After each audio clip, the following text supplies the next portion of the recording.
तो कल के सेशन में हम लोगों ने डिस्कस किया कि वेब सर्विसेज क्या होती हैं, कितने टाइप से बनाई जाती हैं और वेब सर्विसेज को बनाने के लिए इक्लिप्स में हमें क्या-क्या करना पड़ेगा। कल हम लोगों ने वेब सर्विसेज का जो प्रोग्राम बनाया वो हमने इक्लिप्स में मैनुअली जार फाइल को डाउनलोड करा और वहाँ से बनाया, राइट। अभी हम क्या करने वाले हैं, हम मैवन से वही सेम प्रोग्राम पहले बनाने वाले हैं, फिर आगे समझेंगे सारी चीज़ें। मैवन से प्रोजेक्ट बनाने के बहुत सारे एडवांटेजेस होते हैं। एक तो सबसे बड़ा एडवांटेज होता है जार फाइल को मैनेज कर लेते हैं, वर्जन भी इजीली हमारी मैनेज हो जाती है जार के वर्जन से स्पेशली। कि जैसे मान लीजिए अगर कोई एपीआई के दो जार फाइल आप यूज़ करना चाहते हो, दो अलग अलग वर्जन्स के यूज़ करना चाहते हो तो भी यूज कर लेते हो आप, है ना। आप दोनों वर्जन्स डाल सकते हो और जिसे यूज करना है उसे यूज कर सकते हो। साथ में जब कोई प्रोजेक्ट को हमें किसी भी सर्वर में इंटीग्रेट करना होता है या कहीं पे भी कह सकते हो कि बहुत सारे मतलब मॉड्यूल्स को एक साथ इंटीग्रेट करके उसको मर्ज करना होता है कोड को, तो उसमें भी बहुत मतलब हेल्पफुल होता है। तो ये बेसिकली एक project management and build tool है बेसिकली मैवन, राइट। तो कोई भी प्रोजेक्ट जब हम बनाते हैं तो उसमें हम मतलब दो ऑप्शन प्रेफर कर सकते हैं, या तो मैवन से या बिना मैवन से। तो अभी इसको बाय डिफ़ॉल्ट जो भी ये प्रोजेक्ट था वो हम लेके चल रहे हैं। अच्छा, लास्ट टाइम पे आप लोग देख रहे थे कि जितने बार मैं प्रोजेक्ट बना रहा था तो वो बार बार आर्क टाइप को डाउनलोड कर रहा था, जस्ट बिकॉज ऑफ क्योंकि ये आर्क टाइप है, ये यहाँ से ऑल कैटेलॉग सेलेक्टेड था, राइट। अभी मैंने इसको डिफ़ॉल्ट ये इंटरनल कर दिया है। तो मैवन इंस्टॉलेशन के टाइम मतलब हमारी इस पर्टिकुलर इक्लिप्स के इंस्टॉलेशन के टाइम पे जो भी इसके साथ डिफ़ॉल्ट आर्क टाइप दिया गया है वो उस पर हम वर्क कर रहे हैं। बट अलग अलग आर्क टाइप, अगर इनके अलावा आप आर्क टाइप अलग से लाना चाहते हो तो एडिशनली ला सकते हो, लेकिन उसको अलग से न लाने की जगह पे आप यहाँ से उसको डाउनलोड कर सकते हो। इसका यूज़ उस केस में होता है जब आप अलग अलग टाइप की एप्लीकेशंस बनाना चाहते हो, कुछ फ्रेमवर्क वगैरह पे काम कर रहे हो तो उसके केस में उसकी ज़रूरत पड़ जाती है। तो ये क्विक स्टार्ट जो है ये बाय डिफ़ॉल्ट जो होता है मैवन का, ये सिंपल एप्लीकेशन डेस्कटॉप एप्लीकेशन के लिए होता है। कोई भी डेस्कटॉप एप्लीकेशन बना रहे तो क्विक स्टार्ट कर लो, और वेब एप्लीकेशन के लिए वेब आर्क टाइप लेके चल सकते हो, राइट। तो हम अभी वेब आर्क टाइप ही लेके चल रहे हैं, ठीक है। यहाँ पे जो ग्रुप आईडी है बेसिकली पैकेज का नाम लिखते हैं हम, तो कॉम डॉट एंड्रोजावा डॉट जर्सी यहाँ पे लिख देते हैं। प्रोजेक्ट का नाम जर्सी मैवन लिख देते हैं। देखिए एक्चुअली क्या है कि जब भी आप इक्लिप्स में मैवन प्रोजेक्ट बनाते हैं तो पहली बार के लिए यहाँ पे इंटरनेट कनेक्शन थोड़ा चाहिए होता है, क्योंकि ये कुछ लाइब्रेरीज और कुछ डिपेंडेंसीज जो है कहीं ना कहीं इंटरनेट से डाउनलोड करती है। तो ये फर्स्ट टाइम देखिए सेटअप करने में थोड़ा टाइम लगाता है, और आपके उसी पर्टिकुलर लोकेशन में सी ड्राइव में एक .m2 करके एक फाइल भी बनाता है। तो ये देखिए हमारा ये डिपेंडेंसी यहाँ पे ऐड हो गया, लाइब्रेरी भी हो गई। एसआरसी में यहाँ पे एरर है, वेब एप्लीकेशन भी बन गया, यहाँ इंडेक्स में एरर है, और जस्ट बिकॉज ऑफ क्योंकि ये भी पॉसिबिलिटी है।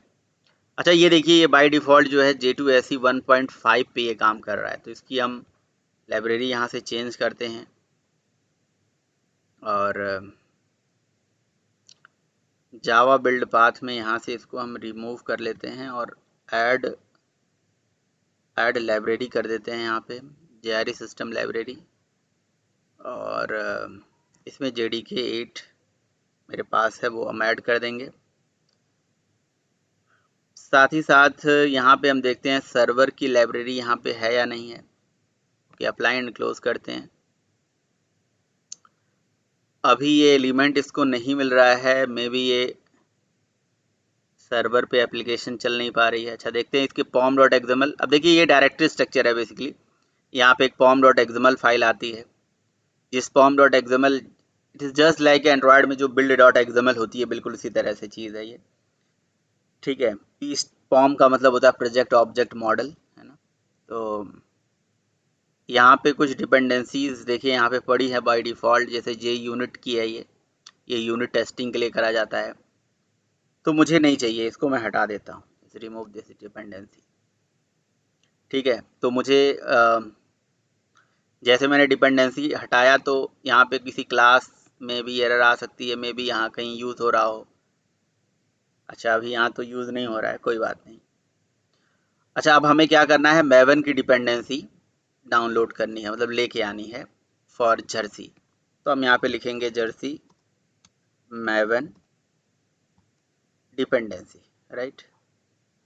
आर्क टाइप कुछ भी हो, डजंट मैटर, आप डिपेंडेंसी लेके आइए। देखिए 3 का भी है, तो अभी 3 जो है उतना स्टेबल नहीं है, तो मैं उसे यूज नहीं करूँगा, मैं 2 यूज करता हूँ, राइट। तो यहाँ से सेंट्रल में जाके आप जर्सी का सॉरी सेंट्रल या इस पर्टिकुलर उस पर क्लिक करिए। अब जर्सी की जो मतलब जो डिपेंडेंसी हमें चाहिए, एक जर्सी क्लाइंट का चाहिए। अच्छा, क्या क्या चाहिए यहाँ पे निशांत ने किया हुआ है, 1 मिनट मैं यहाँ से उठा लेता हूँ। हमें क्या क्या डिपेंडेंसी चाहिए, तो जर्सी की जो डिपेंडेंसी चाहिए मेनली वो हमें क्लाइंट की चाहिए, जर्सी सर्वर की चाहिए, है ना। तो वो डिपेंडेंसी मैं यहाँ कॉपी पेस्ट कर रहा हूँ। एक जर्सी कोर का चाहिए, ग्लासफिश जर्सी कोर, और यहाँ वर्जन है, वर्जन यहाँ आप अपडेट कर दोगे, नए वर्जन आ जाएंगे। कंटेनर वाली चाहिए, और जर्सी इंजेक्ट। तो जर्सी इंजेक्ट का मुझे नहीं लग रहा है कोई अभी यूज़ होगा, पर ठीक है, कोई बात नहीं, इसको सेव कर दीजिए। अब देखिए जैसे ही हम सेव करेंगे यहाँ से ये प्रोसेस बिल्ड होगा। तो मतलब ऐसा कोई ज़रूरी नहीं है कि आप यही सेम प्रोसेस फॉलो करें, मतलब मैवन से ही बनाएं। बट कोई भी प्रोजेक्ट अगर मैवन से बनाते हो तो जावा में उसके लॉट्स ऑफ एडवांटेजेस हैं, एक नहीं है। ठीक है, तो सबसे बड़ा चीज़ तो जार को मैनेज करना, फिर प्रोजेक्ट को मैनेज करना। बहुत सारे प्रोजेक्ट्स को जब आप कहीं कभी किसी कंपनी में प्रोजेक्ट लीड बनेंगे, तो आपको अगर बहुत सारे कोड को मर्ज करना होगा तो उसमें बड़ा इजी हो जाता है। मतलब अलग अलग डेवलपर अलग अलग मॉड्यूल पे काम कर रहा हो, सारे मॉड्यूल को एक साथ इंटीग्रेट करके रखना चाहते हो, तो आप इससे कर सकते हो, प्रोजेक्ट मैनेज कर सकते हो। और उसके बाद अलग अलग लोकेशन ना देके इसी पॉम की लोकेशन आप अपने सर्वर में भी सेट कर दोगे, तो ये pom.xml से आपकी सारी मतलब एप्लीकेशन को पूरा सेंट्रलाइज कर लेगा और वहीं से चला लेगा, ऐसा भी है। ठीक है, मैवन को हम अकेले भी पढ़ सकते हैं, अलग से भी पढ़ सकते हैं। अलग से पढ़ने के लिए आपको क्या करना पड़ेगा, मैवन को आपको डाउनलोड करना पड़ेगा। जावा मैवन करके आप गूगल पे डालेंगे तो इसके बारे में आ जाएगा लिखा हुआ। फिर अलग से डाउनलोड करके पाथ वाथ सेट कर सकते हो, फिर मैवन के कमांड्स हैं उनको चला सकते हो, अलग से सीख सकते हो। लेकिन मैं ये कहूँगा कि भाई मैवन, देखिए इनकी ऑफिशियल साइट भी है, यहाँ से जा सकते हो, आप देख सकते हो ऑफिशियल साइट पे जाके कि क्या इसकी कहानी है। फिर अलग से उनके कमांड्स चला सकते हो, मैवन को रन करने के लिए, बिल्ड करने के लिए, इंस्टॉल करने के लिए, सेटअप करने के लिए। ये मतलब एक बड़ा चैप्टर है, ऐसा छोटा नहीं है कि बहुत छोटा सा चीज़ है 2 मिनट में ख़त्म हो गया, है ना। लेकिन इक्लिप्स में क्योंकि हम मैवन कन्फिगर कर दे रहे हैं, और बहुत सारे इक्लिप्स ऑलरेडी मैवन को कन्फिगर करके हमें दे देते हैं, तो अगर हम वो प्रोजेक्ट बना रहे हैं तो यहाँ पे बाय डिफ़ॉल्ट इंस्टॉल सारी चीज़ों का ऑप्शन हमें मिल जाता है। तो इसके कमांड्स वगैरह भी इस तरह से आपको मैवन इंस्टॉल करके पाथ वाथ सेट करना पड़ता है आप। अगर आप अलग से ला रहे हो तो मैवन को डाउनलोड करके लाओगे, अलग से लाओगे तो अलग से भी चला सकते हो। इसके कमांड MVN करके लिखा जाता है, MVN this, MVN compile, MVN run, MVN install, ऐसे करके। तो उतना हम उस डिटेल में नहीं जा रहे हैं। देखिए ये हमारा क्या हो गया, अब ये मैवन का जो डिपेंडेंसी है ये आ गया, हमारे जर्सी डिपेंडेंसी आ गई मैवन के थ्रू, राइट। अब यहाँ मैवन डिपेंडेंसी में आप जाओगे तो ये देखिए सारी लाइब्रेरीज आ गई, ये सारी लाइब्रेरीज जो हमें चाहिए होती हैं, राइट। सारी लाइब्रेरीज आ गई, ओके। और भी जो भी लाइब्रेरी, जब जैसे सर अब जैसे आप यहाँ पे प्रोजेक्ट बना रहे हो,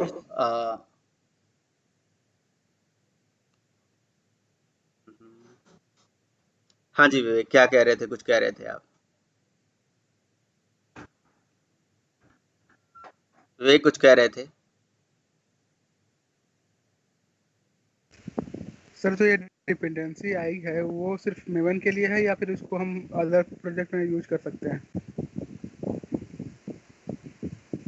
मैवन के लिए मतलब नहीं ये है, जो जो ये केवल मतलब ये जो जार बोलो कि फाइल है केवल इसी तो प्रोजेक्ट के लिए है या किसी और के लिए भी यूज कर सकते हैं, ऐसा।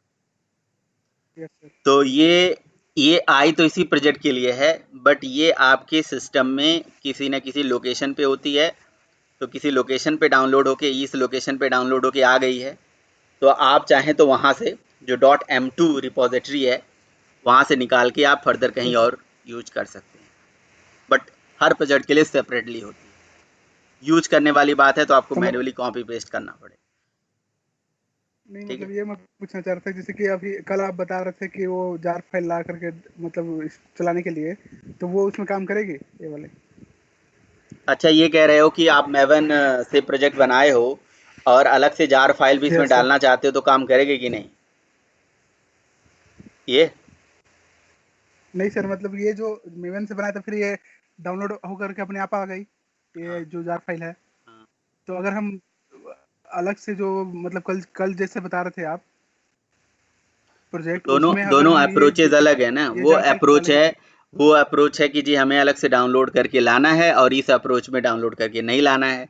अब आपका मतलब ये है कि आप मैवन से प्रोजेक्ट बना भी रहे हो, यहाँ पे कई सारी जार फाइल यूज भी कर रहे हो, और आप चाहते हो कि मैनुअली आप कोई दूसरा जार फाइल यहाँ पे डालना चाहते हो तो डाल सकते हो, नहीं कर सकते, ये ना क्वेश्चन? ये कुछ और नहीं है? नहीं सर। हम्म। सर ये पूछ रहा है सर, नहीं मतलब नहीं, यहाँ आप पर वो क्या जार पूछ फाइल रहा है आप तो आप कैसे बता सकते हैं, वो क्या क्या पूछ रहा है, आप कैसे बता सकते हैं? वो उसे समझ पूछने दीजिए। सर लीजिए ना मतलब सर, इतना बार बोला मैं ये इसने। पूछ रहा हूँ ना हाँ, कि क्या ये कह रहे हो इस ये? जार फाइल का हम उस प्रोजेक्ट में यूज कर सकते हैं कि नहीं? तो मैंने आपसे बताया कल तो, वाले अगर प्रोजेक्ट ये में। जो जार फाइल डाउनलोड होके आई है ये इसी प्रोजेक्ट के लिए आई यस। है, ये मैंने आपको बताया अभी। Yes sir. Yes sir. तो ये जार फाइल इसी प्रोजेक्ट के लिए आई है, तो इसी प्रोजेक्ट में यूज कर सकते हैं, इस प्रोजेक्ट के बाहर नहीं यूज कर सकते। ये जार फाइल यहाँ पे जो आई है मतलब ये सिर्फ मेवन के लिए ही होता है? मैवन के लिए होता है, मतलब ये मैवन क्या है? सर मेवन ये मैवन मैवन कोई वो थोड़ी ना है कि ये हमें प्रोजेक्ट है, वो थोड़ी ना है। ये मैवन तो हमें एक तरीका है जो हमें प्रोजेक्ट को डिपेंडेंसी ग्रेडल जैसे था एंड्रॉयड में, वो क्या था? वो तो बस लाइब्रेरी को डाउनलोड करने में हेल्प कर रहा है ना। उसी तरह से यहाँ पे ये लाइब्रेरी को हमें डाउनलोड करने में हेल्प कर रहा है और कुछ नहीं कर रहा है। ये लिखा हुआ है मैवन बाकी डिपेंडेंसी, जार मतलब फाइल वही? ये फोल्डर बना के लिख दिया गया इस सिस्टम में, आपके सिस्टम में वो डाउनलोड करवाने में हेल्प कर दिया बस, और कुछ नहीं इसका रोल है अभी के लिए। बाकी बाकी जार फाइल वही वाला जार फाइल को लेके आता है ये हाँ बिल्कुल, जो वर्जन आप जो हम डाल लोग। रहे हो यहाँ पे, यहाँ जो वर्जन डाल रहे हो यस सर। 2.3 2.4 2 पॉइंट जो भी डाल रहे हो उसी वर्जन के हिसाब से लेके आता है। उसकी अपनी एक ग्रुप आईडी होती है, आर्टिफैक्ट आईडी होती है, और उसके बाद वर्जन का नाम होता है। तो अगर ये ग्रुप आईडी है ये फिक्स होता है, आर्टिफैक्ट आईडी ये फिक्स होता है। Artifact ID is just like a package का नाम। अब उसके बाद वर्जन आप यहाँ पे अभी 2 लिख दिए, कल को यहाँ 3 लिख दोगे, 4 लिख दोगे, जो अवेलेबल होगा वो रिपोजिटरी से आ जाएगा अपने आप उठ के। उन्होंने उन्होंने कहीं न कहीं अपनी एक रिपोजिटरी बना के रखी हुई है। उन्होंने भी कहीं न कहीं उसको मतलब स्टोर करके over the cloud, over the internet उसे रखा हुआ है। हम जब उस पर प्रोजेक्ट को बना रहे हैं तो वो उसको सिंक कर ले रहा है अपने आप। बाकी ये प्रोजेक्ट, ये जो डिपेंडेंसी आई है ये हमारे सिस्टम में, ये लाइब्रेरी हमारे सिस्टम में इस लोकेशन पे जो आपको यहाँ पे हाईलाइटेड मैंने किया है सी के अंदर, यूजर्स के अंदर .m2 लिनोवो में रिपोजिटरी के अंदर org ग्लासफिश जर्सी कोर के अंदर कॉमन के अंदर अवेलेबल होगा ये जार फाइल। तो वहाँ से वो जार फाइल आप क्या करिए, कॉपी कर लीजिए, और कॉपी करके आप मैनुअली किसी दूसरे प्रोजेक्ट में लेना चाहते हो तो ले सकते हो, बट किसी दूसरे प्रोजेक्ट में यही सेम नहीं काम करेगा। हर बार प्रोजेक्ट बनाओगे डिपेंडेंसी ऐड कर देना होगा। और सर बताइए। वो मेवन का ही में मतलब मेवन वाले में ही ऐड कर सकते हैं ना, ना, ये ऐसा बोलना कुछ चाह रहे हैं नहीं आप? है। इस लोकेशन पे जाओगे तो एक्चुअल जार फाइल मिल जाएगी, वो जो मेन जार फाइल है आपकी। हाँ सर, मतलब कि ये जार फाइल मिल जाएगी। अगर हाँ, हम मेवन का प्रोजेक्ट बनाएंगे तो फिर ये डिपेंडेंसी ऐड करेंगे मैवन या का फिर हम प्रोजेक्ट, और हाँ अदर डिपेंडेंसी यही ऐड करेंगे, डिपेंडेंसी ऐसे ही ऐड करेंगे। मैवन का प्रोजेक्ट सिर्फ बनाएंगे तो डिपेंडेंसी डिपेंडेंसी ऐड ऐड करेंगे करेंगे। सर? हाँ, डिपेंडेंसी ऐड करेंगे वो तो ठीक है, लेकिन मैं जार फाइल के लिए पूछ रहा हूँ बस। तो जार फाइल आप जहाँ पे डाउनलोड होके आई है वहां से निकाल लेना, क्या दिक्कत आएगी? निकाल के डाल देना। Yes sir. ये जो जार फाइल है, ये जहाँ पे पड़ी हुई है, आप करना क्या चाहते हो वो बताओ। ये बन गया, प्रोजेक्ट खत्म हो गई कहानी। अब आप बताओ क्या करना चाहते हो। आप किस टाइप का प्रोजेक्ट बनाना चाहते हो, नॉर्मल या मैवन? Normal sir. तो नॉर्मल प्रोजेक्ट बनाना चाहते हो और उसमें यही जार फाइल यूज करना चाहते हो, यही कह रहे हो? Yes sir. तो यस यहाँ सर। से लोकेशन पे मैनुअली जा जाके एक एक करके कॉपी करके आपको लेके आओ, डाल दो वहाँ इस लोकेशन काम पे। कर जाएगा सर। हाँ, क्यों नहीं काम करेगा, बिल्कुल करेगा काम। ये सिस्टम में तो आ हाँ चुकी है, सर। आपके इंटरनेट से सिंक होके ये सिस्टम में आ नहीं, चुकी है मैं ना। बस सोचा ना कि ये जार फाइल अलग है, मेवन के लिए अलग है और उसके लिए अलग होता होगा। नहीं ना, आप ये देखो, मैं इस लोकेशन को आपको दिखाई देता हूँ। ये लोकेशन मैं आपको कॉपी कर लेता हूँ, कॉपी क्वालिफाइड नेम। ये जार फाइल ऐसा नहीं है कि यही जार फाइल आप यूज कर सकते हो। सी के अंदर यूजर्स के अंदर Lenovo .m2 repository, copy repository के बाद आता है org GlassFish Jersey core.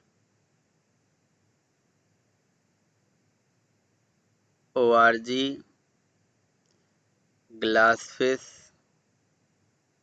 Jersey core server 2 ये देखिए आ चुका है, लाइब्रेरी है, दिख रहा है आपको? ये लाइब्रेरी दिख रही है? Yes sir. तो आपको ये ले आना पड़ेगा आपको। अब इस तरह से सारे अलग अलग लाइब्रेरी अलग अलग जगह पे पड़ी हुई, वो मैनेज करके उसने रखा हुआ है, यस सर। तो वो आपको अलग अलग लाना पड़ेगा। ठीक है। ज़रूरत नहीं है, इसी प्रॉब्लम को तो सॉल्व करने के लिए हम ये मैवन बना ही रहे हैं कि लाइब्रेरी से हमेशा झंझट यस। छूट जाए। अब ये भी देखो ना, अब आपको क्या चाहिए, मान लो कि फॉर एग्जांपल मान लो डेटाबेस कनेक्टिविटी करोगे, तो डेटाबेस कनेक्टिविटी के लिए भी तो जार फाइल चाहिए। तो MySQL JDBC type 4 driver dependency, type 4 driver की डिपेंडेंसी भी उठा लेंगे ऐसे, कनेक्टर की डिपेंडेंसी। हम लोग कौन सा यूज कर रहे हैं, 8 वाला यूज कर रहे हैं, कौन सा यूज कर रहे हैं? चलो जो भी होगा, अगर नहीं होगा तो फिर एरर 8 होगा। वाला सर। 8। तो यहाँ से ये देखिए डिपेंडेंसी कॉपी कर लीजिए और यहाँ से इस तरह से ले आके डाल दीजिए। MySQL की भी ज़रूरत पड़ेगी, डिपेंडेंसीज के अंदर डिपेंडेंसी। इसको जैसे ही रिफ्रेश करेंगे ये भी आ जाएगा, मतलब सेव करेंगे, ये डिपेंडेंसी भी आ गई। बहुत जल्दी आ गई, थोड़ा जल्दी ही काम कर गई क्या ये? ज़्यादा बड़ा नहीं होगा सर। वही चीज़ है। MySQL दिख रहा है कहीं? दिख तो नहीं रहा है हमें कहीं MySQL की डिपेंडेंसी यहाँ लाइब्रेरी। सेव नहीं किया है मैंने, सेव करूँगा तब आएगी। इतना स्टार बना हुआ था ना, सेव करने पे आती है वो। मैंने सेव नहीं किया, मुझे लगा मैंने सेव कर दिया था, मैंने कोई और बटन दबा दिया यहाँ से। तो और बाकी जो एरर आ रहा है, अब ये डाउनलोड सोर्स फाइल और सारी चीज़ें यहाँ पे आ जाएगा, ये करके MySQL यहाँ पे आएगा, ठीक है, आ जाएगा, उसमें कोई बड़ी बात नहीं। अब देखिए ये प्रोजेक्ट जो बन के आता है जर्सी वाला, तो इसमें एक जावा आता है, रिसोर्सेज आता है, जावा टेस्ट आता है। देखो, अगर आप टेस्टर हो, आप टेस्टिंग पर्पज़ के लिए काम कर रहे हो, या आप डेवलपर हो, आपको यूनिट टेस्टिंग भी करनी है, तो ये टेस्टिंग वाला जो है उस पर्पज़ के लिए होता है। जावा में डेवलपर काम करता है, कोई रिसोर्सेज हैं वो यहाँ पे रखिए, ठीक है। बाकी वेब के अंदर जो चीज़ें रखनी है वो नीचे आप रख सकते हो। लेकिन वेब में यहाँ एरर आ रहा है क्योंकि सर्वर, मुझे जहाँ पे लग रहा है कि सर्वर ऐड नहीं हुआ है। तो प्रॉपर्टीज़ में जाके, जावा बिल्ड पाथ में जाके एक बार प्रोजेक्ट के अंदर देखते हैं हमारा सर्वर के यहाँ रन टाइम सर्वर का ऐड नहीं है, ठीक है। चलिए ऐड लाइब्रेरी में जाके जाते हैं यहाँ पे, और यहाँ पे देखिए सर्वर रन टाइम ऑप्शन आता है। तो सर्वर का जो रन टाइम है अपाचे, वो हम यहाँ पे ऐड कर देते हैं। तो सर्वर रन टाइम ऐड करते ही ये देखिए ये जो एरर आ रहा था इंडेक्स वाला वो हट गया। तो ठीक है, अब इस एप्लीकेशन को हम रन कर देते हैं। देखिए इसे राइट क्लिक करके ऐसे भी रन करा जा सकता है, है ना, या रन करोगे तो क्या यहाँ होगा पे यहाँ पे? ऑप्शन आता है, देखिए बिल्ड, इंस्टॉल्ड, क्लीन, ये इसके पीछे कमांड्स चलते हैं, वो MVN वाले कमांड्स चलते हैं। ठीक है, तो मैवन इंस्टॉल कर लेते हैं पहली बार, इसलिए मैं इंस्टॉल कर रहा हूँ, क्योंकि वो इंस्टॉल नहीं भी करूँगा तभी वो इंस्टॉल करेगा। कुछ लाइब्रेरी, कुछ डिपेंडेंसी, कुछ चीज़ें होती हैं जो अपना वो इंस्टॉल करता है, और कुछ एरर होगा तो भी दिखा देगा यहाँ पे ये कंसोल में।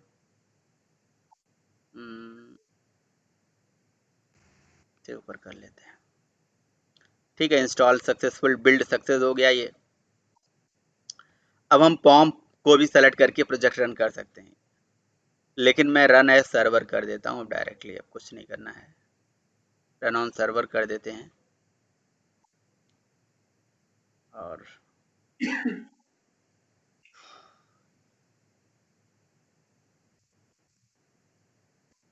अब हमारी इंडेक्स HTML जो है वो सर्वर में डिप्लॉय हो रही है। ठीक है, ये सर्वर में डिप्लॉय हो गई और उसका इंडेक्स पेज रन हो गया। राइट, हम वेब एप्लीकेशन, सर्वलेट की एप्लीकेशन भी ऐसे ही चला सकते हैं, है कि नहीं। सर्वलेट JSP जो भी है वो उसी टाइप का ही प्रोजेक्ट है वो।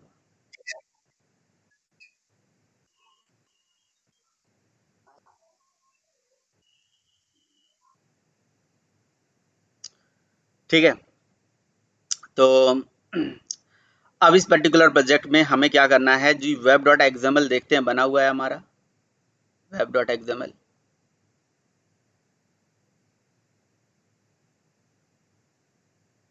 ये हमारा web.xml है, और इस web.xml में हमें अपने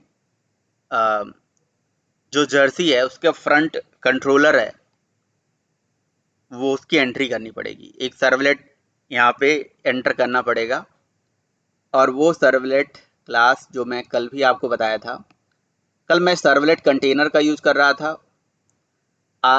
हम और दूसरा एक मैं ट्राई कर रहा था जो लेटेस्ट वाला हमारा कंट्रोलर है जो ग्लासफिश के अंदर पड़ा हुआ है, उसकी लाइब्रेरी हमने ऐड भी करी हुई है, तो इसीलिए मैं वही सेम चीज़ यहाँ पे वेब ऐप में कॉपी एंड पेस्ट कर दूंगा।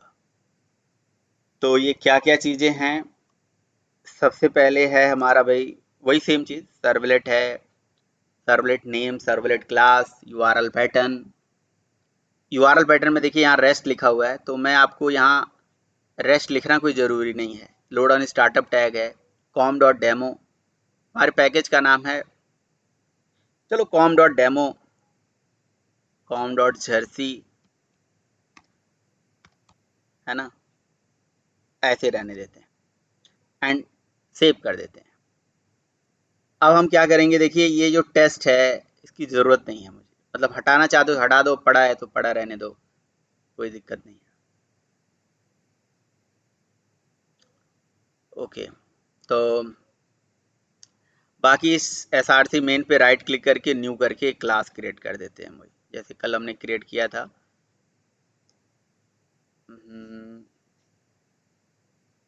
टेस्ट क्लास क्रिएट कर देते हैं, टेस्टिंग पर्पस के लिए भी टेस्ट क्लास ही बना लेते हैं। सॉरी, ये क्लास ही लेके आगे चलेंगे फिर टेस्ट आएगा, ये भी नया।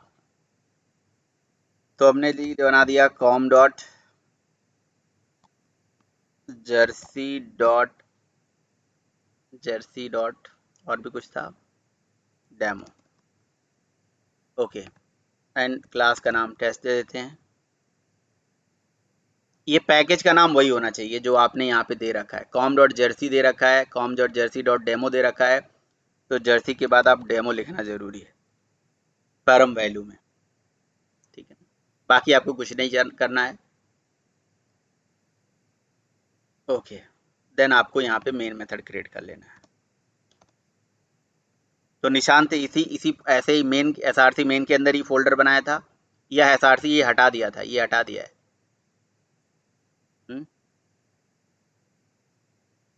पब्लिक वाइड, पब्लिक स्ट्रिंग, हाँ जी, सर उसी में ही बनाया था। जैसे मैंने बनाया ऐसे बनाया था। हाँ सर। ओके, हम उस पर्टिकुलर फोल्डर को चाहें तो हटा भी सकते हैं, कोई दिक्कत नहीं। SRC मेन जावा ठीक है, यहाँ पे @ हम यूज करेंगे path annotation, @path annotation use करेंगे। Path annotation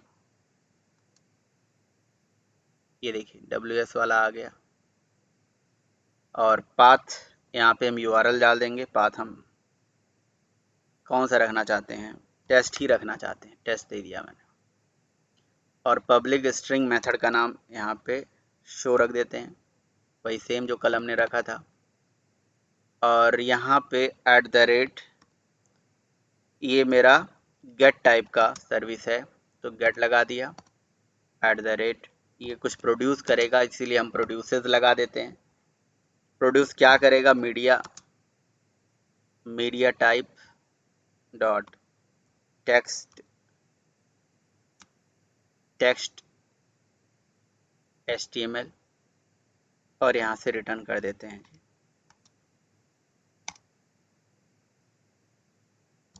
test tab.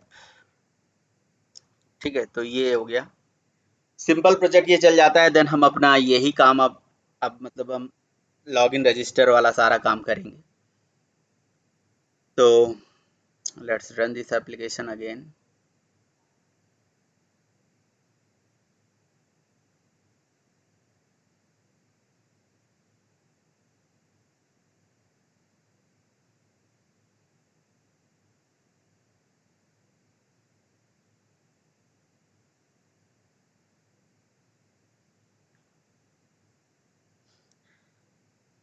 ठीक है, तो ये मेन आ गया। मेन के बाद rest test, right, test app ये देखिए हमारा चल गया, है ना। तो ये प्रोसेस होता है बेसिकली मैवन प्रोजेक्ट से रिलेटेड। मैवन से रिलेटेड कोई क्वेश्चन, कोई क्वेरी किसी का? अच्छा है ना मैवन, अच्छा चीज़ है, मतलब कल को सर्वर में भी। हाँ, कोई कुछ पूछ रहा है? हाँ सर, मैं पूछ रहा हूँ सर, ये इसके टैग लगाने ही पड़ेंगे मैवन वाले? वो जो टैग के अंदर मतलब ऐसे एंट्री करानी पड़ेगी? अच्छा, ये pom.xml में जो लिखा हुआ है?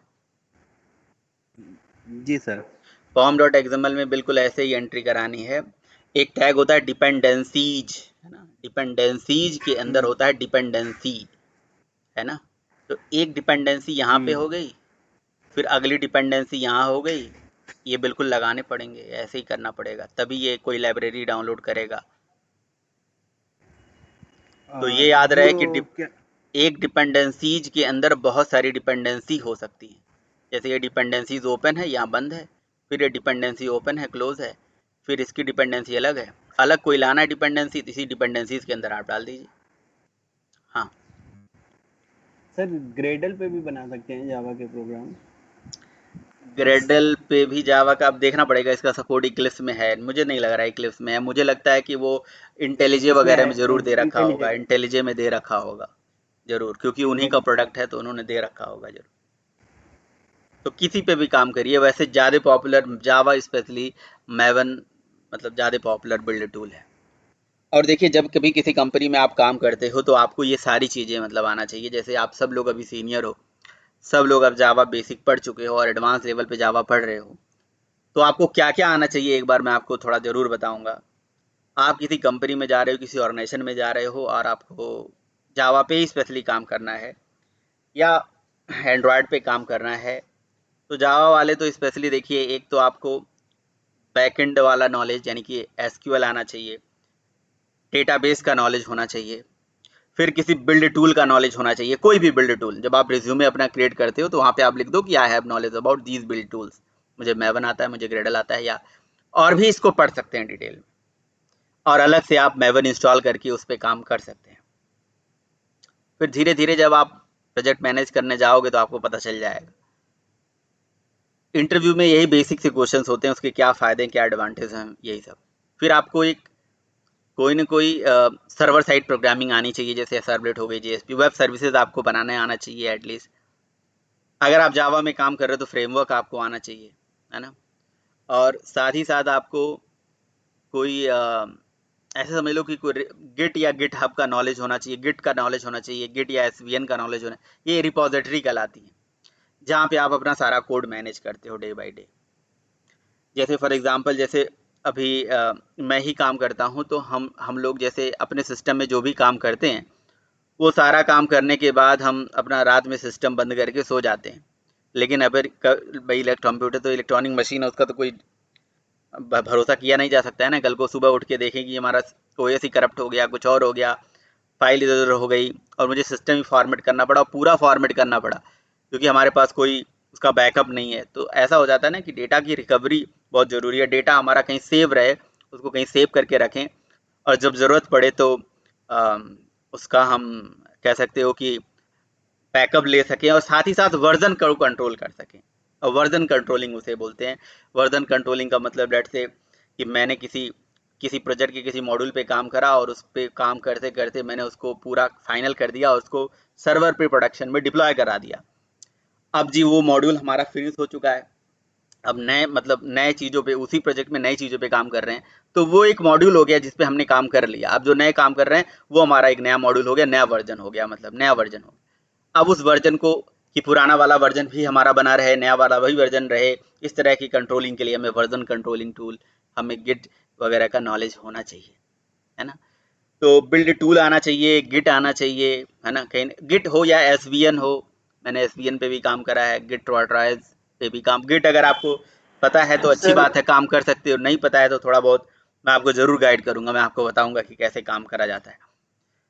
उसके बाद आपको डेटाबेस का नॉलेज होना चाहिए, साथ ही सर्वर का नॉलेज होना चाहिए। अगर आप वेब डेवलपमेंट में जा रहे हो तो एचटीएमएल वगैरह आना चाहिए। तो ये सब कुछ कॉमन चीज़ें हैं जिनके बारे में तो एटलीस्ट पता होना ही चाहिए, है ना। और क्या है, और बस इतना चीज़, राइट। हाँ, और बताइए। हाँ, क्या कुछ पूछ रहे थे? सर ये गिट और गिटहब दोनों एक ही हुआ? नहीं नहीं, अलग अलग चीज़ है। गिट तो रिपोजिटरी है और गिटहब एक साइट है, मतलब एक कह सकते हो क्लाउड है जहाँ पे हम अपना डेटा, मतलब अपना डेटा स्टोर करके रखते हैं। जैसे जैसे आपका सर्वर है ना, आप अपने सर्वर पे एक सिस्टम बना लेते हो, सर्वर पे संभाल के सारी चीज़ें रख सकते हो। गिटहब उसी टाइप का एक चीज़ है ना। दोनों अलग अलग चीज़ें हैं, मतलब मैं आपको अलग से सेशन दे दूंगा, इसका बता दूंगा। रखना चाहिए आपको, सब कुछ पता होना चाहिए। फर्स्ट डे से आपको कोड मैनेज करना, कोड कंट्रोल कर, कोड लिखना कोई बहुत बड़ी बात नहीं होती कि कोड लिखते जा रहे हैं। हम लोग भी काम करते हैं तो जो भी हम काम करते हैं डेली बेसिस पे उसका एक मतलब उसको हम सर्वर पे उठा के रख देते हैं। मतलब हमारा खुद का सर्वर है, हम गिट हब को नहीं यूज करते। मतलब हमारे ऑर्गेनाइजेशन ने हमारे सर्वर को मतलब वहाँ पे कॉन्फ़िगर करके रखा हुआ है गिट के माध्यम से, तो हम कोड अपना कमिट कर देते हैं, उसे पुश कर देते हैं हमेशा डेली बेसिस। कभी भी अगर हमें ज़रूरत पड़े या हमारे किसी कलीग को ज़रूरत पड़ रही है तो वहाँ से वो पुल कर लेता है, कोड वहाँ से उठा लेता है। ऐसा चीज़ है, बहुत अच्छी चीज़ है, उसे करना चाहिए। उसका भी एक मतलब कह सकते हो एक्सपोजर लेना होगा हमें। तो इसका ये जो टैग वैग हैं, ये बिल्कुल टैग वैग तो लिखना ही पड़ेगा आपको ये सब। और थोड़ा आप करोगे काम तो यूज टू हो जाओगे आप सारे प्रोजेक्ट्स। इसीलिए मैं आपको इसी पे फोर्स कर रहा था कि सारे प्रोजेक्ट इसी पे बनाओ ताकि आपको इसका भी थोड़ा नॉलेज हो। जब काम करोगे तो कुछ गलतियाँ होंगी, कुछ समस्याएं आएंगी, परेशानी होंगी, धीरे धीरे सही हो जाएगा। हमें भी होती है। अब हम नए वर्जन पे काम कर रहे थे तो हमें भी दिक्कत आई, तो हमने भी उसे देखा, आपने रिजॉल्व करा। तो इस तरह से चलिए आगे चलते हैं। और कोई क्वेश्चन, कोई क्वेरी? ओके, चलिए। सो अब हम क्या कर लेते हैं जी, अब हम डेटाबेस कनेक्शन करते हैं, डेटा स्टोर करते हैं, जेसन यहाँ से रिटर्न कराते हैं, जेसन को कंज्यूम करते हैं, जेसन के फॉर्म में डेटा रिसीव करते हैं, ये सारा काम करते हैं, यानी कि वेब सर्विस को पूरा अच्छे से क्रिएट करते हैं। ठीक है, तो एक वेब सर्विस क्रिएट होगा तो उसके अंदर उसका भी अपना एक डायरेक्टरी स्ट्रक्चर होगा जी, उसमें बहुत सारी चीज़ें बन के आएंगी। उसमें डाओ बन के आएगा, है ना, उसमें कनेक्शन प्रोवाइडर होगा, सारी चीज़ें होंगी। तो बहुत ऐसी चीज़ें हैं जी, हम पहले से भी जानते हैं। जैसे कनेक्शन बनाना तो हम पहले से भी जानते हैं।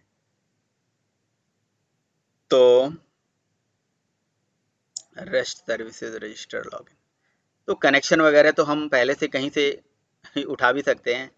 आप कनेक्शन प्रोवाइडर कितने बार, डेली डेली थोड़ी ना कनेक्शन का कोड हमें लिखना है। तो डीबी कनेक्शन हम यहाँ से कॉपी कर लेते हैं प्रोजेक्ट से और डीबी कनेक्शन उठा के यहाँ पे पेस्ट कर लेते हैं। ओके, कंट्रोल Z करते हैं, 1 मिनट।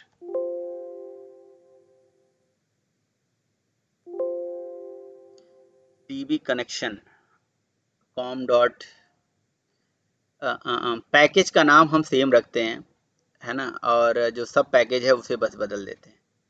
तो इसीलिए मैं इसको क्या करूँगा, इसे डिलीट कर देता हूँ, है ना।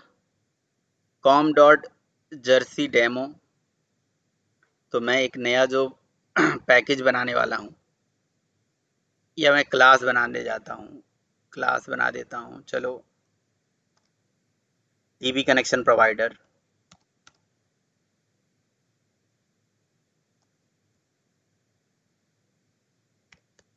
कनेक्शन, तो DB कनेक्शन ओहो सॉरी, क्लास सेलेक्ट करके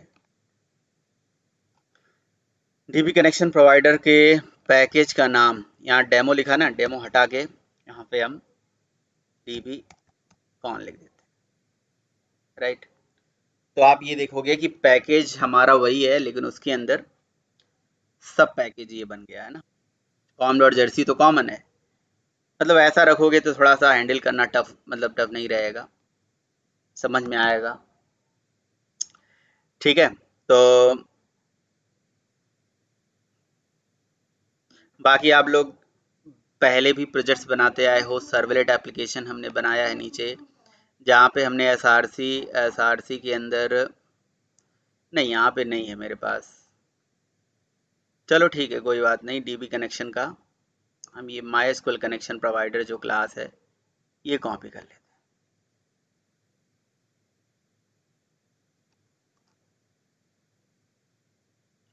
और हम अपने DB कनेक्शन प्रोवाइडर में इसको पेस्ट कर देते हैं, एक ही बात है। अब इसके अंदर जो हमने ये ड्राइवर का नाम है और URL है, ये हम डायरेक्टली यूज कर रहे हैं, तो इसे हम बदल सकते हैं। हम अपनी प्रॉपर्टी फाइल, जो कि मैं पहले भी आपको बता रहा था, प्रॉपर्टी फाइल में उसको हम रख सकते हैं। तो वो प्रॉपर्टी फाइल किसी के पास हो तो मुझे दे दो, जो मैंने बना रखा हो, खैर बना ही लेते हैं, कौन सी बड़ी बात है। प्रॉपर्टी फाइल या इंटरफेस क्रिएट कर लेते हैं। प्रॉपर्टी फाइल से फिर रीड कराने में प्रॉपर्टी क्लास का यूज करना पड़ेगा, फिर उसका ऑब्जेक्ट लोड मेथड चलाओ। इससे अच्छा है कि क्या नाम रखें हम अपने इंटरफेस का,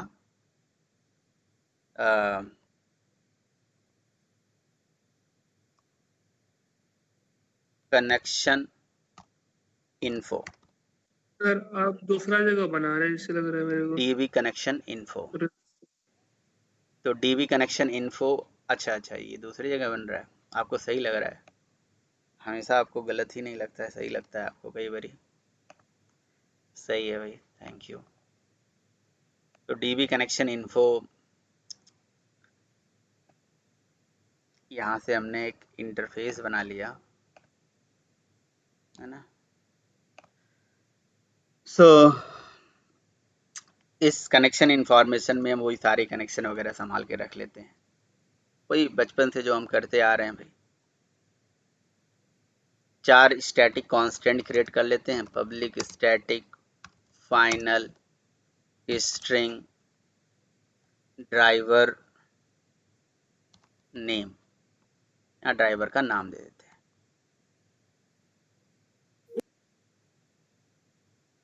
ठीक है। ड्राइवर नेम हो गया, ड्राइवर URL हो गया, और यहाँ पे हो गया यूज़र अंडरस्कोर नेम, और यहाँ हो गया भाई यूज़र अंडरस्कोर पास। तो मेरा यूज़र पास रूट है।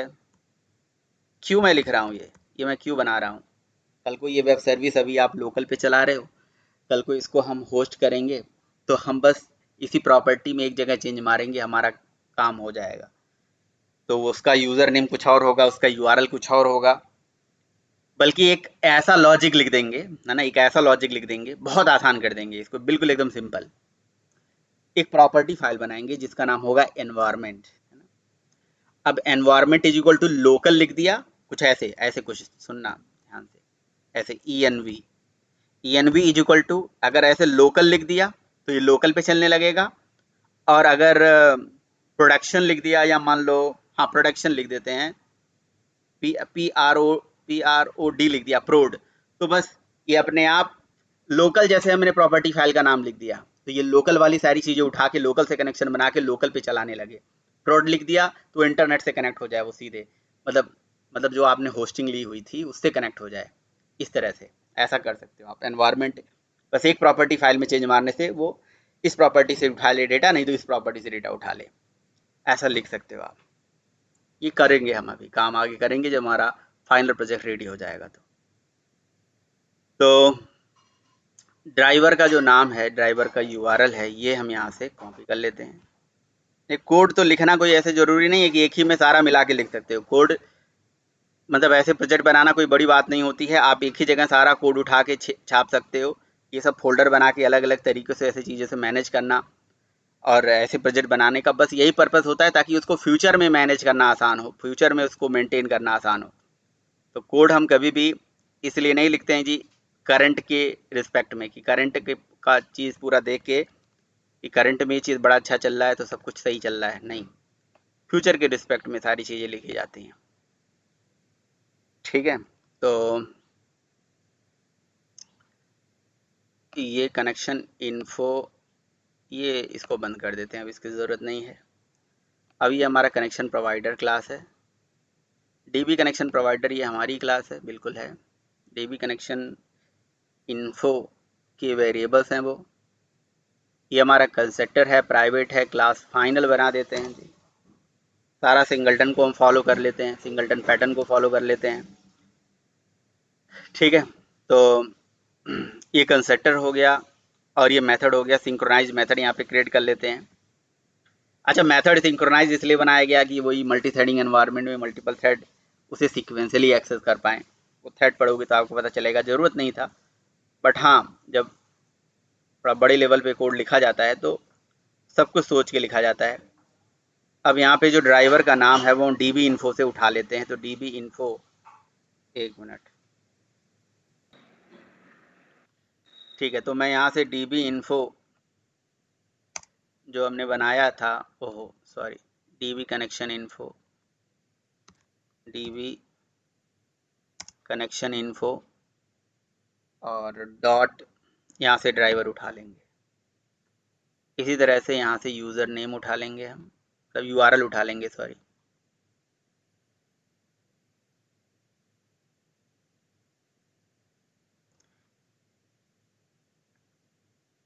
हाँ, इसका ऐसा लॉजिक लिख देंगे ना, प्रॉपर्टी फाइल बना लेंगे कल को। चलो ठीक है, अभी तो यही रहने देते हैं। DB connection info dot URL, driver URL, और यहाँ पे ड्राइवर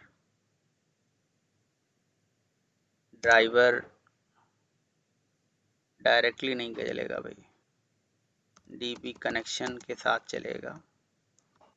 यूज़र नेम और पासवर्ड,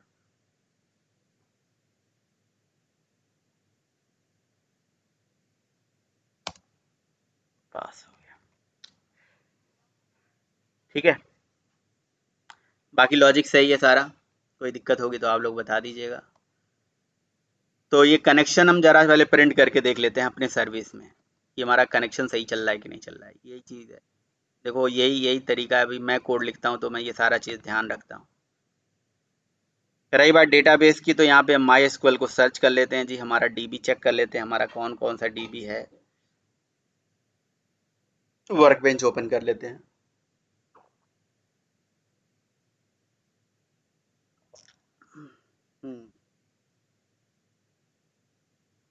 पासवर्ड है हमारा रूट, ओके। और इतने सारे डेटाबेस हमारे बने हुए हैं। तो कौन सा डेटाबेस उठा है, डेटाबेसेस में देखते हैं। कनेक्ट टू डेटाबेस, डेटाबेस का नाम हमें पता होना चाहिए। यहाँ कहीं दिखता नहीं है डेटाबेस। स्कीमा, ठीक है। तो यहाँ पे हमने रेंट बसेरा, ये प्रोजेक्ट राइट। तो हम यहाँ पे एक डेटाबेस क्रिएट कर लेते हैं राइट। हम डेटाबेस क्रिएट करेंगे, कनेक्ट टू डेटाबेस पे क्लिक करेंगे ना। अब हम चाहे तो एसक्यूएल क्वेरी भी लिख सकते हैं, कोई दिक्कत नहीं है। सीधे हम क्वेरी लिखेंगे क्रिएट डेटाबेस, डेटाबेस का नाम, तो डेटाबेस क्रिएट होके आ जाएगा। क्रिएट डेटाबेस, डेटाबेस का नाम क्या दे दें? डेटाबेस का नाम दे देते हैं हम क्या दे दें? Jersey project, Jersey project. तो जर्सी प्रोजेक्ट का हमने डेटाबेस क्रिएट कर लिया जी। एग्जीक्यूट क्वेरी, ये इसको सेलेक्ट करके यहीं से चला देते। ठीक है, डेटाबेस क्रिएटेड हो गया। रिफ्रेश ऑल करेंगे तो देखिए जर्सी प्रोजेक्ट आ गया यहाँ। तो प्रोजेक्ट का नाम, डेटाबेस का नाम यहाँ पे हम ये दे देते हैं। अब क्या करेंगे हम टेस्ट क्लास में जी, जो ये हमारा मेन मेथड जो रिटर्न कर रहा है, यहाँ पे बस हमें dB connection provider dot get connection को चला देना है, दैट्स इट, है ना। प्रोजेक्ट तो हमारा रनिंग स्टेट में होगा, ऑलरेडी सर्वर में चल रहा होगा। ब्राउज़र हमने बंद कर दिया था, ओके नो प्रॉब्लम। अगर ब्राउज़र बंद भी हो गया था तो भी कोई दिक्कत नहीं है। आप बस यहाँ पे लिख दीजिए http लोकल होस्ट, प्रोजेक्ट का नाम क्या था, सारा चीज़ याद कौन करेगा? हाँ ये चीज़ था, ये चीज़, सॉरी यहीं पे आया था अभी, ये था, नहीं ये नहीं था, फिर से मैनुअली रन करना पड़ेगा प्रोजेक्ट का। प्रोजेक्ट का नाम है जर्सी मैवन। तो ठीक है, इस तरीके से भी आपको पता होना चाहिए कैसे चलाते हैं प्रोजेक्ट को सर्वर पे, मतलब सर्वर चलते रहना चाहिए। जर्सी मैवन और rest/test, ये था। तो देखिए परफेक्टली ये कनेक्शन बन के आ गया, है ना, ये कनेक्शन बन के आ गया है। अब हमें क्या करना है जी? अब हमें बनाना है मेथड, अब हमें बनाना डाओ, अब हमें बनाना डीटीओ। मतलब आपने अपनी जो सर्वलेट जेएसपी जो भी पढ़ रखी है ना, अगर आपको वो थोड़ा बहुत आता है तो उसका पूरा जो कंसेप्ट है यहाँ यूज़ करो। लेकिन यहाँ देखो अब पेजेस नहीं बन रहे हैं, क्योंकि इससे सीधे बिजनेस लॉजिक लिखी जाएगी। ये नहीं कि डायनेमिक पेजेस बनने वाले हैं, नहीं, वो पेजेस जो है एक इंडेक्स पेज आता भी है वो ऐसे ही आता है, उसका कोई ज़रूरत नहीं है। तो बस आपको जैसे ये पैकेजेस बना है dbcon, ये डेमो, इस डेमो को आप हटा के रिफैक्टर में जाके रीनेम कर लीजिए। इसका नाम रख दीजिए जी सर जर्सी डॉट सर्विसेज लिख दूं, ठीक है। तो सर्विसेज, सारी सर्विसेज यहीं पे रहेंगी हमारी, ठीक है। तो आप यहाँ चेंज कर रहे हो तो आपको अपने जो बिल्ड, देखिए यहाँ पे एरर आने लगा क्योंकि वो कॉल करता है सीधे आपके मेन के अंदर जो आने वाला जो कंटेनर है। तो इसका रिक्वेस्ट यहीं से फ्लो होता है। मतलब सबसे पहले क्या होता है कहानी, जब सबसे पहले आप रिक्वेस्ट भेजते हो यूआरएल का, तो यूआरएल तो रिक्वेस्ट की बात है, पहले इनिशियलाइजेशन टाइम पे ही आपके सर्वलेट की इन्फॉर्मेशन, आपके एप्लीकेशन की इन्फॉर्मेशन उस तक पहुंच जाती है। अच्छा ये काम करता हूँ, और ये यूआरएल पैटर्न में /rest की जगह पे /* लगा दीजिए, दैट्स इट।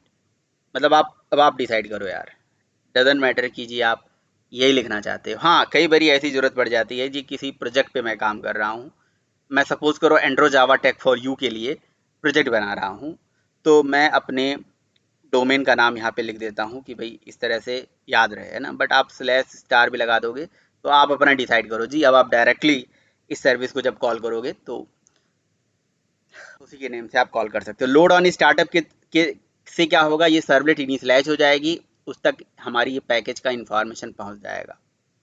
तो अगर हम यहाँ पे लिख देते हैं सर्विसेज, तो ये क्या करेगा, जब आप रिक्वेस्ट भेजोगे, रिक्वेस्ट तो बाद की बात है, मैं फिर से बता रहा हूँ, रिक्वेस्ट बाद में आती है, पहले ये सर्वलेट कॉल ही हो जाता है लोड ऑन स्टार्टअप, क्योंकि ये डिप्लॉयमेंट जैसे ही करते हो एप्लीकेशन सर्वर में डिप्लॉय होते ही ये कंटेनर कॉल हो जाता है आपकी सर्वर की, सॉरी आपके जो सर्विस क्लास है जहाँ पे सर्विसेज आपने बना रखी है उसकी इंफॉर्मेशन उस तक पहुँच जाती है। हाँ, जब आप रिक्वेस्ट भेजते हो तो रिक्वेस्ट से यूआरएल पैटर्न चेक होती है, यूआरएल पैटर्न से वो सर्विस कॉल होती है, मतलब पैकेज उसका खोजता है, पैकेज से वो सर्विस क्लास को उठाता है, उसकी पाथ को चेक करता है जी पाथ क्या है, वो पाथ एनोटेशन से उस पाथ पे पहुंच जाता है और उसके मेथड को कॉल कर लेता है। आपने कहा 2 मेथड होते तो देखिए 2 मेथड होंगे तो पाथ आपको मेथड लेवल पे यूज करना पड़ेगा, आपको क्लास लेवल पे मेथड। अब क्लास और मेथड दोनों पे यूज करना चाहते हो तो भी यूज कर सकते हो। कैसे? जैसे फॉर एग्जांपल कि जैसे मैंने पाथ यहाँ पे टेस्ट लगा लिया, यहाँ पे इसको कॉपी किया और यहाँ पे पेस्ट किया, यहाँ पे लिख दिया टेस्ट शो और यहाँ पे लिख दिया टेस्ट डिस्प्ले और इस मेथड का नाम दे दिया हमने डिस्प्ले, है ना। ऐसा हम कर सकते हैं। और अब आपको यहाँ से अब आप इसे कॉपी कर लीजिए और पाथ एनोटेशन यहाँ पे लगा दीजिए और यहाँ पे लिख दीजिए शो और यहाँ पे लगा दीजिए डिस्प्ले। तो इससे फ़ायदा क्या होगा, टेस्ट के अंदर ही ये दोनों बने हुए हैं, आप दोनों को अलग अलग करके कॉल कर सकते हो। तो बस इस तरह से इसका फ्लो होता है। यानी कि सबसे पहले रिक्वेस्ट इसी पे आती है, इसी के पास आती है, इसी के माध्यम से वो आपकी पैकेज को खोजता है, पैकेज से वो क्लास के पास तब जाता है। ठीक है, अब जैसे देखिए अब आप टेस्ट को रन करोगे तो टेस्ट पे अब कुछ नहीं है, nothing, no resource found, right. अब टेस्ट के अंदर जाओगे तो टेस्ट के अंदर से शो करोगे तो शो चल जाएगा, टेस्ट के अंदर से शो तो चल रहा भाई। अच्छा, रेस्ट नहीं रहा ना, अब तो रेस्ट भी तो नहीं रहा, रेस्ट भी मैंने हटा दिया है ना। टेस्ट स्लैश टेस्ट देखिए अभी नहीं चलेगा, ये टेस्ट स्लैश शो SHOW, ये देखिए चला ना शो। अब देखिए शो के अंदर ये टेस्ट शो के अंदर से चला और डिस्प्ले लिखोगे तो ये डिस्प्ले वाले को कॉल कर दे, ये डिस्प्ले वाला चल गया। तो इस तरह से ये काम करता है बेसिकली। तो एक सर्विस बनाओ, उसके अंदर से बहुत सारे बिजनेस मेथड बनाओ, वो टोटली आपके ऊपर डिपेंड करता है। इस क्लास का नाम जो टेस्ट था वो टेस्टिंग पर्पस के लिए था, तो इसको एज इट इज रहने देते हैं। अभी इसको कभी कभी ज़रूरत पड़ सकती है, हम टेस्टिंग इसमें कर सकते हैं। बाकी किसके लिए, रजिस्ट्रेशन के लिए बना रहे हो, लॉगिन के लिए बना रहे हो, तो SRC पे सर्विसेज पे राइट क्लिक करिए। सबसे पहला कॉमन चीज़ तो वही होता है, रजिस्ट्रेशन लॉगिन करना। तो आप क्या क्या डेटा देना चाहते हो। मान लीजिए किसी ऐप किसी वेबसाइट के लिए मैं लॉगिन बनाने जा रहा हूँ, रजिस्टर बनाने जा रहा हूँ, तो मैं उसका नाम देता हूँ यूज़र सर्विसेज। एक यूज़र को सर्विसेज देने के लिए लॉगिन रजिस्टर दोनों इसी में बना दूंगा। तो यूज़र सर्विसेज क्लास हमने बना दी और यूज़र सर्विसेज क्लास के अंदर यहाँ पे मैं मेथड बनाऊंगा और @ पाथ एनोटेशन से यहाँ पे मैं देता हूँ कि भाई ये यूज़र स्लैश यूज़र ही लिख देता हूँ और इसके अंदर फर्दर एक मेथड क्रिएट कर लेते हैं हम, public wide not wide string. अब यहाँ से क्या करेंगे, रजिस्टर, डू रजिस्टर या ओनली रजिस्टर, नाम आपको डिसाइड करना है। रजिस्टर यूज़र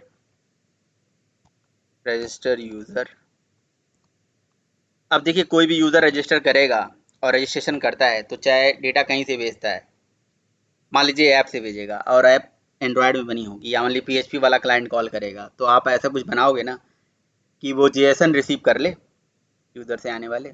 तो इसीलिए आपको यहाँ पे क्या करना होगा, स्ट्रिंग फॉर्म में, है ना, यूज़र डेटा आपको यहाँ से रिसीव करना पड़ेगा। और स्ट्रिंग में ही रिसीव कर रहा हूँ क्योंकि जो JSON होता है वो स्ट्रिंग फॉर्म में आता है, की वैल्यू जो JSON ऑब्जेक्ट होता है, JSON एरे होता है। अच्छा, जब हम सर्विस बना के किसी को देते हैं तो वो भी हम बता देते हैं उससे, है ना। स्वैगर में ये सारा चीज़ बड़ा आसानी से मैनेज हो जाता है, मैंने देखा है कि भाई उसमें आप या तो हम ऐसा करेंगे, सर्विस बना के टेस्ट करेंगे और टेस्ट जब करेंगे तो पोस्टमैन से टेस्ट करेंगे और पोस्टमैन जो है वो पूरा एज इट इज़ उसका पूरा URL और सारा चीज़ उठा के हम किसी क्लाइंट को या जिसको जो टेस्ट करना चाहता है, जो यूज करना चाहता है, उसको शेयर कर देते हैं। तो आपकी भी कंपनी में जब आप काम करोगे और कई बार आपको बनी बनाई सर्विस मिलेगी तो आप उससे बोलना कि यार पोस्टमैन मुझे पोस्टमैन में सारी सर्विसेज शेयर कर दो, अगर उसे नहीं पता है तो। और अगर क्योंकि और उसी में मैं टेस्ट कर लूँगा, सारे यूआरएल बताने पड़ेंगे, यूआरएल में कौन सा मेथड बना हुआ है, मेथड का क्या पैरामीटर है, क्या वो रिटर्न कर रहा है, क्या वैल्यू रिसीव कर रहा है, ये सब आपको पता होना चाहिए, तभी तो आप डेटा उसी हिसाब से बना के भेजोगे।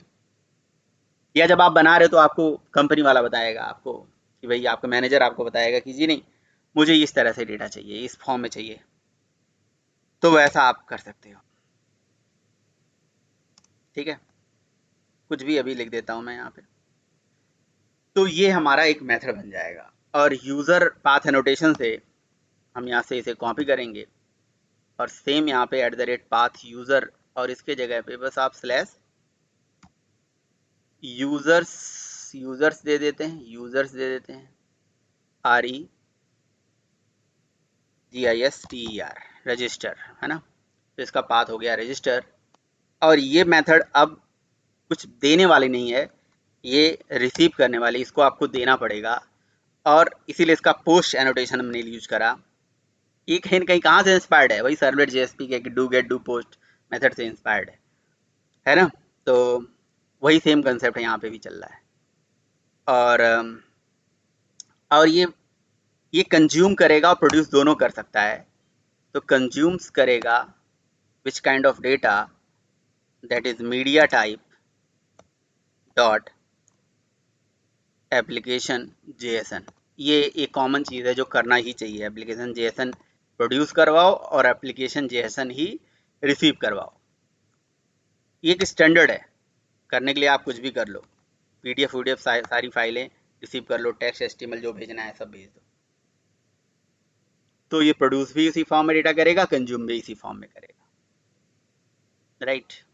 चलिए डेटा आ गया मान लीजिए, तो डेटा तो बीन में संभाल के रखोगे, बीन तो बनाना पड़ेगा।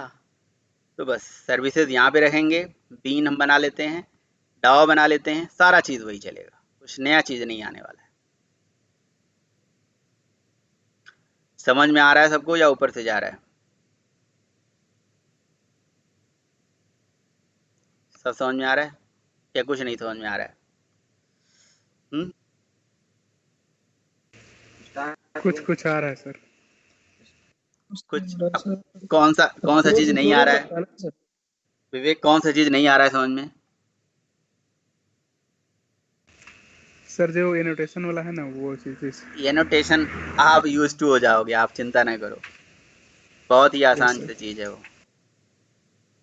वही चीज सबसे आसान है, बाकी सब कठिन है।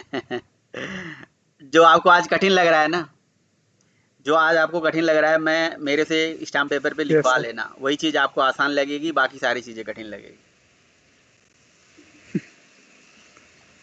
हाँ, जैसे आपने पहली बार सर्वर का प्रोग्राम सर्वर में चलाया था तो आपको लग रहा था कि ये फोल्डर बनाओ, डायरेक्टरी स्ट्रक्चर बनाओ, सर्वर इंस्टॉल करो, सर्वर में डिप्लॉय करो, सर्वर पता नहीं क्या सर्वर वगैरह, है ना।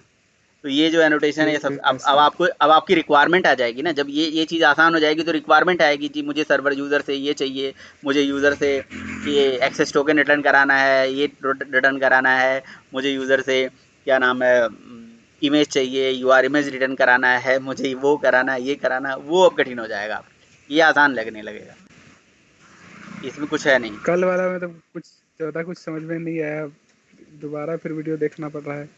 वो तो देखना ही पड़ेगा, एक बार देखिए, दो बार देखिए, बार बार देखिए, इसमें कुछ ऐसा नहीं। आपकी जो क्वेरी है वो आप मेरे से पूछ लीजिए, अगर कोई क्वेरी है। Okay sir. देखना तो पड़ेगा ही, देखना तो पड़ेगा ही भाई, क्योंकि देखिए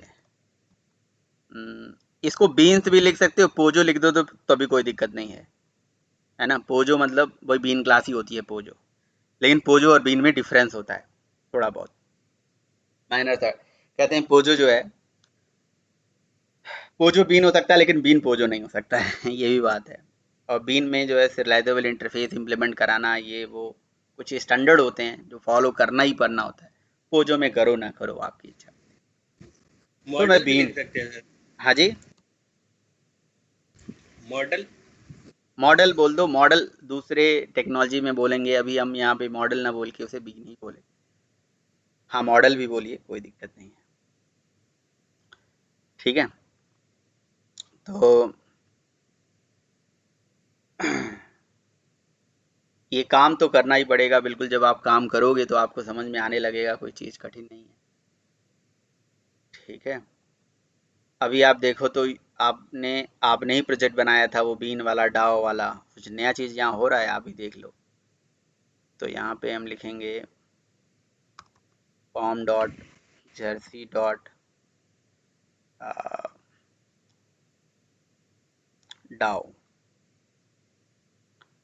ठीक है, तो यहाँ पे हम डाओ बेसिकली संभाल के रखेंगे और यहाँ बता देते हैं हम यूज़र डाओ क्रिएट कर लेते हैं।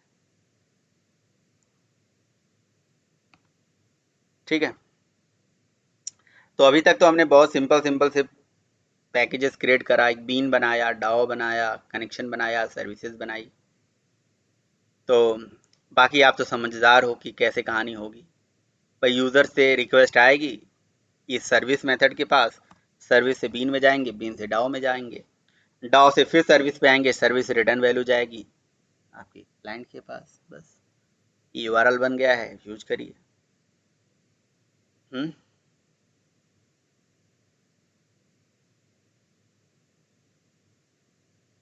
ओके, तो कोई ऐसी चीज़ जो नहीं समझ में आ रही हो भाई? चलिए ज़रा एक काम करते हैं, यूज़र से आने वाला डेटा जो है उसको यहाँ प्रिंट कराते हैं। से मैंने हाई प्रिंट करा दिया, और ये पोस्ट वाला जो सर्विस है इसको कॉल करते हैं। देखते हैं कॉल हो रहा है। ये पोस्ट वाला जो है सर्विस, ये कॉल नहीं होता इस तरह से, ये ब्राउज़र से कॉल होना, इसलिए इस तरह से अलाउड नहीं करता है ये। क्योंकि पोस्ट मेथड को डेटा चाहिए और डेटा भेज नहीं पाते हो, डेटा आप अपेंड करवा के भेजो तो चल जाएगा। इसलिए पोस्ट को आप ब्राउज़र से टेस्ट नहीं कर सकते हो। गेट वाले को तो ब्राउज़र से टेस्ट कर सकते हो, पोस्ट वाले को कैसे टेस्ट करोगे? Method type is equal to post कैसे स्पेसिफाई करोगे?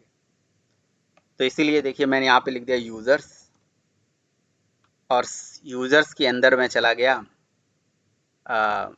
रजिस्टर में। देखिए जैसे मैंने यहाँ पे इसे चलाया तो ये लिखा आ गया कि मेथड नॉट अलाउड हियर। ये क्यों कहा? क्योंकि जो बाय डिफॉल्ट ब्राउज़र से रिक्वेस्ट जाती है वो कौन से मेथड से जाती है जी? गेट मेथड से जाती है। आपने वो मेथड बनाया नहीं ना कि ये उससे जाए, पोस्ट से जाए, इसलिए वो नहीं जा पाया।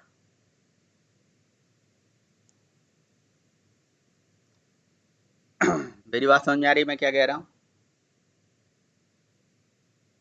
तो जो ये पोस्ट वाले मेथड्स होते हैं इस तरह से कॉल नहीं होते हैं। फिर इनको कॉल करने के लिए वही हम इसका सहारा लेंगे, वही जो हमने कल जो हमने एप्लीकेशन इंस्टॉल कर रखा था। कल हमने क्या क्या प्लगइन इंस्टॉल करी थी, जैसे पोस्टमैन हुआ, एडवांस रेस्ट क्लाइंट हुआ, इनको हम यूज करेंगे। इनके माध्यम से रिक्वेस्ट भेजेंगे, पोस्ट की स्पेशली। तो अब मैं क्या करने वाला हूँ, यहाँ से रिक्वेस्ट इसको अटैच करके और मेथड का टाइप यहाँ से पोस्ट सेलेक्ट करके और डेटा यहाँ से भेजूंगा। ये देखिए 200 मैसेज आया है, सक्सेस आया है, कुछ एरर वगैरह है वो चलो ठीक है, लेकिन ये डेटा जो रिटर्न करके आनी थी रिटर्न होके आ गई। मतलब सर्विस हमारी चल रही है प्रॉपर। हमने जो लॉजिक लिखा है, ऐप एनोटेशंस यूज करा है, वो कोई गलत नहीं है, वो सही है। अब यूजर से डेटा अगर यहाँ से भेजें, अब डेटा कैसे भेजा जाता है ये देखिए आप। डेटा यहाँ बॉडी दिख रही है, बॉडी में यहाँ पे रॉ इनपुट, यहाँ कंटेंट टाइप यहाँ पे आपको सेलेक्ट करना होता है एप्लीकेशन JSON, और यहाँ पे इनपुट लेना होता है रॉ इनपुट, और यहाँ से आप डेटा ऐसे भेज सकते हो JSON बना के। आपको JSON बना के डेटा भेज सकते हो। जैसे आपने यूज़र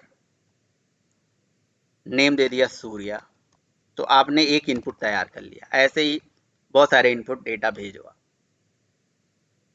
ठीक है, जैसे मैंने यहाँ डेटा को भेज के मतलब इसके साथ अटैच करके सेंड करा, तो ये जो डेटा है यूज़र डेटा यहाँ पे जो आ रहा है, यहाँ पे हम प्रिंट कराते हैं यूज़र डेटा। ठीक है, इसे प्रिंट करा लेते हैं एंड अगेन रिक्वेस्ट भेजते हैं सर्वर पे।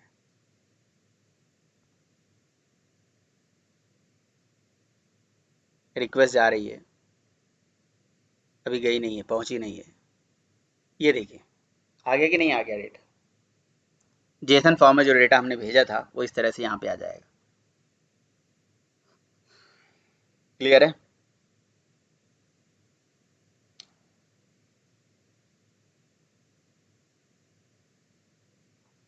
क्या हो गया भाई, सो रहे हो क्या सब लोग, तुम लोग हैं? दोपहर में नींद मार रहे हो क्या? सर एक बार वो क्रोम वाला दिखाना, वो सर पोस्टमैन वाला। यहाँ पे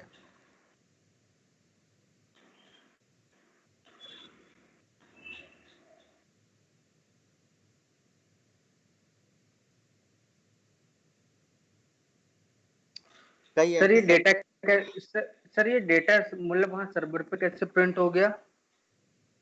डेटा सर्वर पे ऐसे प्रिंट हो गया क्योंकि यहाँ पे इस रिक्वेस्ट के साथ मैंने रिक्वेस्ट का मेथड पोस्ट बता रखा था, और पोस्ट जब भी रिक्वेस्ट जाती है तो रिक्वेस्ट की 3-4 इन्फॉर्मेशन होती है। हेडर होता है, फुटर होती है, बॉडी होती है।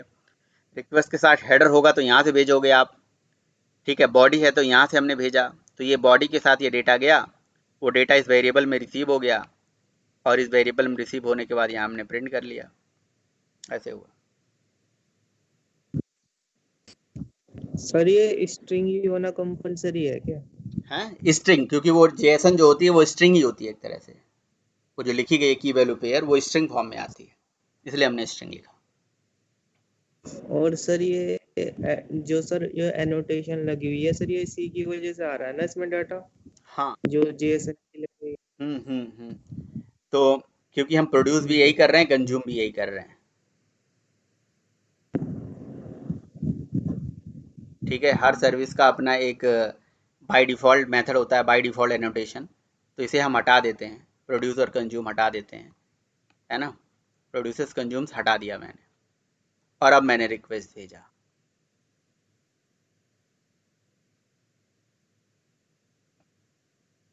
आया? बिल्कुल आ गया डेटा। इसका मतलब ये हो गया कि जो हम प्रोड्यूस और कंज्यूम लिख रहे हैं, ये बाय डिफ़ॉल्ट जो हमारी सर्विस बनती है उस मेथड उसका जो वो है, मतलब कह सकते हो प्रोड्यूस और कंज्यूम है, तो वो स्ट्रिंग ही है। तो इसलिए वो स्ट्रिंग में जा भी रही है, स्ट्रिंग में आ रही है, तो आपको वो नहीं भी स्पेसिफाई कर रहे हो तो चल जा रहा है, ठीक है। एक मिनट यार, ये कहाँ चला गया? ये देखो स्ट्रिंग रिटर्न होके आ रही है, तो कोई दिक्कत नहीं है। अगर नहीं भी लिख रहे हो तो चल जाएगा वो, उसका बाय डिफ़ॉल्ट टाइप है वही प्रोड्यूस कंज्यूम। होता है ना कि जब ब्राउज़र से रिक्वेस्ट जा रही है तो बाय डिफ़ॉल्ट रिक्वेस्ट गेट की जाती है, उसी तरह से समझ लो कि बाय डिफ़ॉल्ट इसमें लिखा हुआ है कि जी ये जेएसएन रिसीव कर सकता है, मतलब स्ट्रिंग रिसीव कर सकता है और स्ट्रिंग प्रोड्यूस कर सकता है, तो कर ले रहा है वो। लेकिन कल को आपको कुछ और टाइप भेजना है, जैसे कल को सपोज करो आपको कुछ और रिटर्न कराना है, ये सब एक्सएमएल हो गया, है ना, कोई फाइल हो गई, कुछ और हो गया, पीडीएफ हो गया, तो वो सब आप कर सकते हो यहाँ।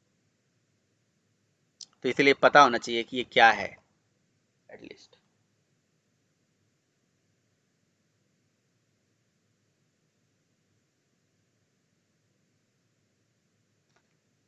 ठीक है। सर इसको यूज कैसे करेंगे सर, जो है फिर की का कैसे निकालेंगे डाटा? कहाँ से? यूजर डाटा के पास आ गया ना डाटा, तो हाँ उसको हाँ, से वो तो निकालना अभी है तो बताया जाएगा, वो तो अभी आगे आगे एक स्टेप आगे की कहानी है, आगे आपको समझाया जाएगा। अभी तो जितना समझाया उतना तो लोग नहीं समझ पा रहे हैं, आप आगे भाग रहे हो, ऐसे कैसे चलेगा। सबका साथ सबका विकास करिए।